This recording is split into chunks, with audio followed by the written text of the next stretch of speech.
So in light of the ICE raids that are going on in Los Angeles, I wanted to provide some guidance for small businesses to be able to be prepared in case ICE also likes to inspect their employment eligibility forms. These are known as I-9 forms that must be filled out every single time you hire an employee here in the United States. This is a federal form that every single employer is required to fill out and verify the employment authorization of each worker.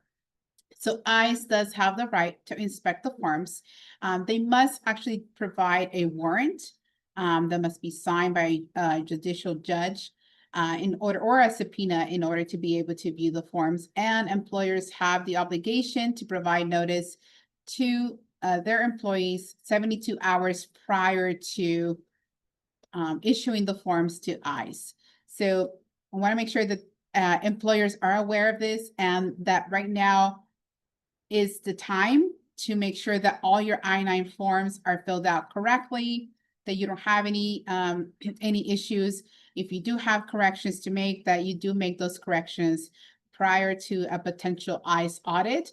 The form does have the potential to incur up to $10,000 worth of a penalty. So very important to get it filled out. And in addition, as many of you know, ICE already does not have the right to enter non-public areas of any business or the workplace. They can be in public areas. So this would be like the lobbies, parking lots, any area that the normal public would be able to access. And if they do want to access the non-public areas, again, they do have to present a subpoena that must be signed by a judge.